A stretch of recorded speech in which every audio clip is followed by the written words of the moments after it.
ఏంది పెద్దాయన? ఎక్కడి నుంచి వచ్చినావు? నీ పేరు? నా పేరు కె చంద్రయ్య, తండ్రి పేరు కిష్టయ్య.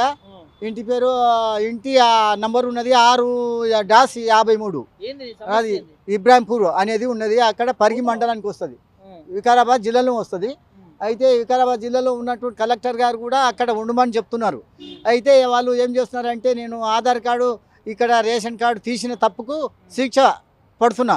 ఏం అయితే జరిగింది అసలు నీ భూమికి? నా భూమికి వేరే వాళ్ళు కౌలుకి ఇస్తే కబ్జా చేసుకున్నాడు. కబ్జా చేసుకొని బట్టిష్టంగా కూర్చున్నాడు ధైర్యంగా. అయితే నా భూమి నాకు ఇప్పుడు వదులు అంటే వదలడం లేదు, గవర్నమెంట్ ఇచ్చింది మాకు అంటున్నారు. గవర్నమెంట్ ఇచ్చింది మాకు, నీ ఆధార్ కార్డు లేదు, ఇక్కడ రేషన్ కార్డు లేదు, నీ భూమి నీకు ఇయ్యం, మేము కబ్జా చేసుకున్నాం, అయిపోయింది. మళ్ళీ చనిపోయిన వాడిని ఎందుకు చెప్పారు అంటే అడిగాను. అంటే చెప్తాం, మస్తు చెప్తాం అవన్నీ. చనిపోయిన వాడిని నువ్వు లేవు కాబట్టి చనిపోయినవని చెప్పినాము. మరి తప్పేనాది? నువ్వు ఎందుకు తీసినావు అక్కడ ఆధార్ కార్డు రేషన్ కార్డు అని అంటున్నారు, తప్పు తీస్తున్నారు. అయితే ఇప్పుడు ప్రస్తుతం నా నా జీవితం ఎట్లా గడవాలి? మరి నాకు ఒక కొడుకు అప్పుడు చనిపోయాడు, ఒక 20 ఏళ్ళప్పుడు. ఇప్పుడు ఒక అబ్బాయిని నడుపుకుంటున్నా. ఆ అబ్బాయి కూడా రేపు పెళ్లి చేయాలి. ఆయన బొమ్మరేశ్పేటలో చదువుతున్నాడు, కొడంగల్ మండలం బొమ్మరేశ్పేట మండలమే అది కూడా. అక్కడ చదువుతున్నాడు 10వ తరగతి వరకు. ఇప్పుడు చెత్తబండి నడిపిస్తున్నాడు. రేపటి భవిష్యత్తులో ఆయనకు కూడా వివాహం చేయవలసి వస్తుంది. మరి నాకు ముద్ద అన్నం వేయాలి. నాకు రైట్లో ఎవరు లేరు, నా ఇంటి హ్యాండ్ రైట్లో ఎవరు లేరు. మా అబ్బాయికి వెనక ముందర ఎవరు లేరు కాబట్టి ఆ అబ్బాయి తీసుకున్నాను. ఆయన పెళ్లి చేస్తే, వివాహం చేస్తే, రేపు కోటలు వస్తే నాకు ముద్ద అన్నం వేస్తుందని ఆశ నాకు ఉండిపోయింది.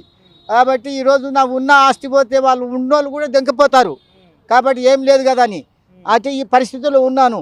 కాబట్టి రేవంత్ రెడ్డి గారికి మనవి చేసుకుంటున్నాను, తప్పనిసరిగా రేవంత్ రెడ్డి గారు ఒక దేవుని వాళ్ళే పూజిస్తుంటున్నాను. అనే విధేతలతో ఆయన సాయం ఇస్తాడని చెప్పేసి నేను బాధలో ఉన్నాను. కాబట్టి తప్పనిసరిగా దేవుని వాళ్ళే ఆయనను నేను పూజించుకొని ఆరాధించుకుంటానని కోరుకుంటున్నా. మరి ఆయన నాకు సాయం చేయాలి తప్పనిసరిగా. ఎందుకంటే అనాదిగా ఉన్నా కాబట్టి భూమి పోయింది, ఇల్లు పోయినందుకు. మా భార్య కూడా ఆమె కరెంట్ షాక్ వచ్చి చనిపోయింది పికెట్లోనే. ఆమె కరెంట్ షాక్ వచ్చి మారేడుపల్లి పికెట్లో చనిపోయింది. ఆమె 12 సంవత్సరాలు ఆయన చనిపోయి డెత్ సర్టిఫికేట్ కూడా ఉన్నది. కాబట్టి ప్రస్తుతం నాకు సాయం చేసే వాళ్ళు దిక్కు లేదు. మళ్ళీ డ్యూటీ చేసే స్తోమత కూడా లేదు, శాత కాకుండా అయింది. శరీర నొప్పులు కూడా వచ్చినాయి. 76 ఏళ్ళు ఉన్నా.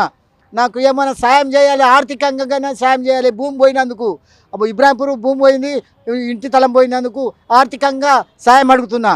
అంతా గవర్నమెంట్ వాళ్ళు పరిగి ఉన్న ఎంఆర్ఓ వాళ్ళు నా తప్పులు తీస్తున్నారు. నువ్వు ఇక్కడ లేవు, హైదరాబాద్లో ఉన్నావు, అక్కడనే ఉండు, అక్కడనే బతుకు అని అంటున్నారు.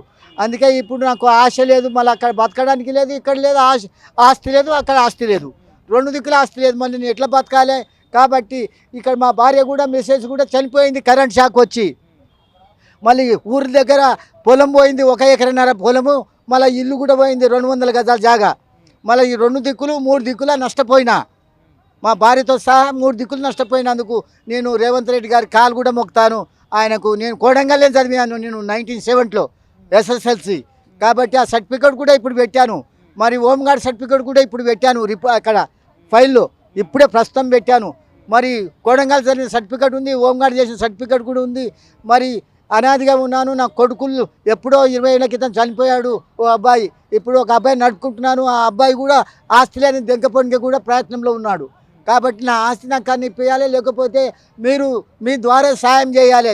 నేను కోరుకునేది ఒకటి, డబుల్ బెడ్రూమ్ ఇక్కడ సామెలకుంటలో గుడిసేసిన ఆ గుడిసె మీద నాకు డబుల్ బెడ్రూమ్ ఇప్పించి నాకు ఆర్థిక సాయం కింద సాయం చేసినా కూడా నేను సంతోషపడతానని నేను కోరుకుంటున్నాను.